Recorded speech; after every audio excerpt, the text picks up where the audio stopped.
Ayan nga mga sis, back to realidad tayo. Andito na nga uli ako sa Valenzuela pagkatapos kong ma-enjoy sa probinsya.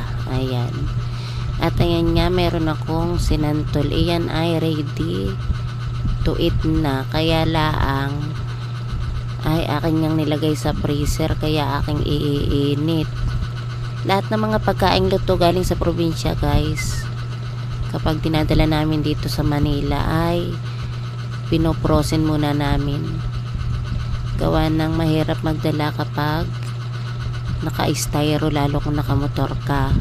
Kaya ang teknika namin ay amin munang pinapayelo para hindi siya masisira.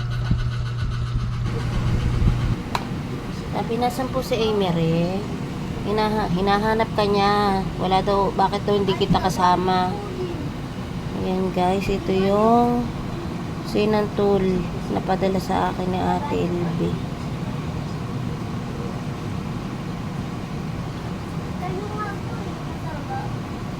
Luto na siya, iinit na laang.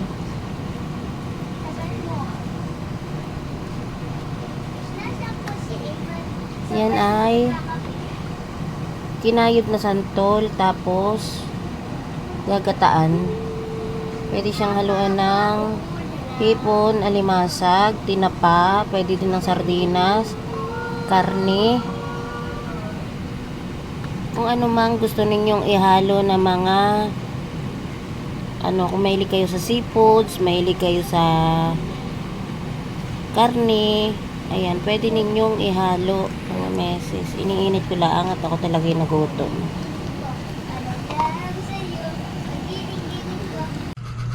Ayan mga meses.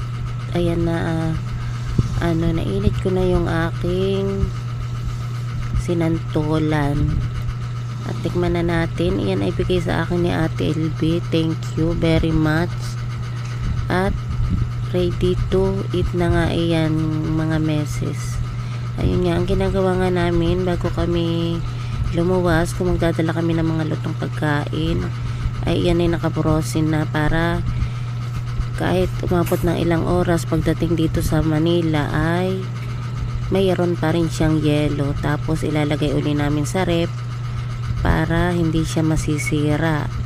Tapos kung uulamin na namin ay iinitin lang namin mga meses. Ganun lang ang mga teknikan para hindi tayo magdadala ng malalaking styrofoam o malalaking cooler. Lulutuin na natin siya at ipi-freezer lang. Ayan, yan yung ulam ko mga meses ay sinantol. Akala ninyo ay prutas lang, ayan, pero iyan ay pwede nating gawing ulam. Ginagatan iyan, kinakayod muna, at syempre kung gusto ninyo ng maasim ay mga 2 hugas laang, hugasan muna siya. Kung ayaw naman ninyo ng sobrang asim ay huhugasan muna siya ng mga 3 o 4 na bisis na huhugasan ng tubig, pipigain. Tapos ay pwede na siyang gataan. Kinagataan iyan mga sis. At ang pinakamasarap na halunay ay pwedeng alimasag or hipon.